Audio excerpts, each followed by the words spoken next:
And welcome to this Houston Newsmakers Extra. I'm joined by Jamie McGann, the AD Players, Executive Artistic Director, also the writer of the current performance at the George Theater.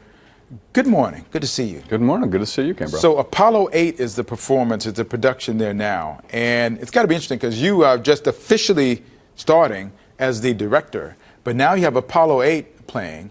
And I looked at this and I see all the different characters, different areas. There's 3 astronauts that were in Apollo 8, but there's a lot going on in this production. How did you determine how you were going to do this?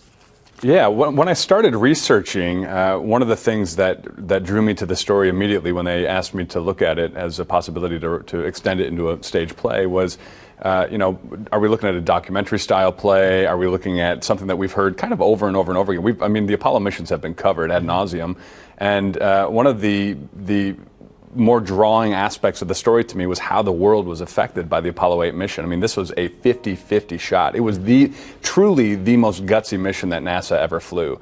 And it's a story that we don't really know. We know 11, we know 13, but the world was a mess. 1968, Martin Luther King Jr. just gets assassinated, RFK is assassinated, Vietnam, threat of nuclear war is still looming large, etc. Very interesting. We've got civil rights. All of that is happening all at the same time. It's also very weird that somehow we're kind of back in a very similar epoch. We're almost mirrored to 1968 right now. But folks needed something to smile about, and they needed something to be invigorated by. And so I started researching, what did this mission mean to other people? And that quickly became kind of a portion of the focus, a fairly large portion of the focus. So the play covers 48 characters, numerous countries, numerous locations. It's all over the place. There's 48 scene changes in the play. It is epic, truly epic. Wow. So talk about the George Theater is an amazing theater. It's not a huge theater, but there's not a bad seat in the house. No, there isn't. That's right. Yeah. Talk about the venue and what it means and where people can come and be able to have the views that they can have. Absolutely. 80 Players at the George Theater is a 450-seat proscenium house. It is right on Westheimer in the Galleria. It's the only theater in the Galleria.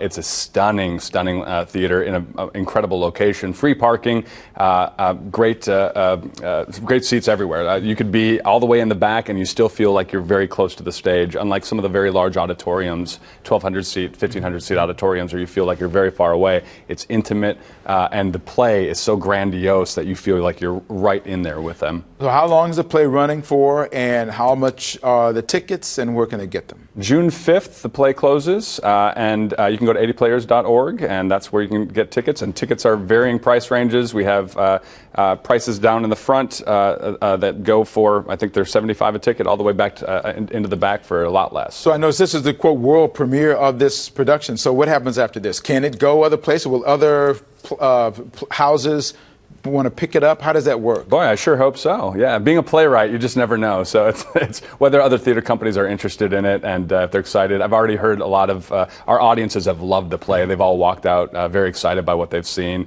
very moved, lots of tears, big standing ovations. And so I hope that's enough to get it a second life. Well, good deal. I love standing ovations. We appreciate it. Jamie McGann, Executive Artistic Director, AD Players. Apollo 8, now until when? Until June 5th. June 5th. You got that long to get your tickets. Tell everybody you know.